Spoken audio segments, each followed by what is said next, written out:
les projets Savoir pour choisir démontrent l'impact significatif que les initiatives ciblées peuvent avoir sur la sensibilisation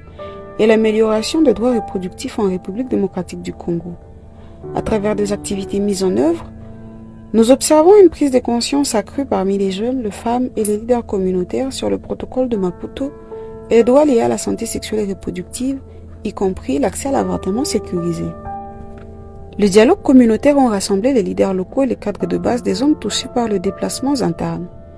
Le participant comprenait de chefs coutumiers,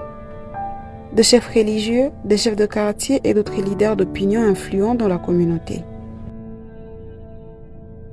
Les objectifs de dialogue étaient de sensibiliser ces leaders sur l'importance du protocole de Maputo et sur le droit reproductif de femmes avec un accent sur l'avortement sécurisé, mais aussi de promouvoir un changement d'attitude chez les leaders en les aidant à comprendre le bénéfice de soutenir l'accès des femmes à des services de santé reproductive, y compris l'accès à l'avortement sécurisé, tout en renforçant l'engagement des leaders à soutenir publiquement les jeunes et les femmes dans leurs efforts de défense des droits de la santé sexuelle et reproductive. Au total, 309 cadres de base ont participé à ces dialogues, résultant en un engagement accru de nombreux leaders religieux et coutumiers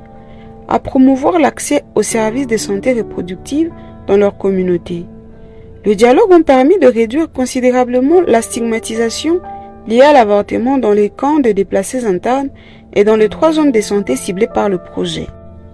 Ces dialogues communautaires ont joué un rôle essentiel dans la réduction de résistance socio-culturelle à l'avortement. Avant ces dialogues, plusieurs chefs coutumiers et religieux s'est montré généralement opposé aux questions de droits de la santé sexuelle et reproductive et beaucoup plus celles en rapport avec l'avortement. Influencés par des valeurs traditionnelles et religieuses, cependant, grâce à des arguments basés sur le protocole de Maputo et des données sur la mortalité liée aux avortements clandestins, 65% des leaders religieux et coutumiers présents lors de dialogues ont publiquement exprimé leur soutien à l'idée de permettre aux femmes d'accéder à des soins d'avortement sécurisés en cas de nécessité. Ces leaders ont non seulement changé leur position, mais ils ont également commencé à jouer un rôle actif dans la sensibilisation des membres de leur communauté. Par exemple, dans les camps des déplacés de Boulengo, le président du camp Maoro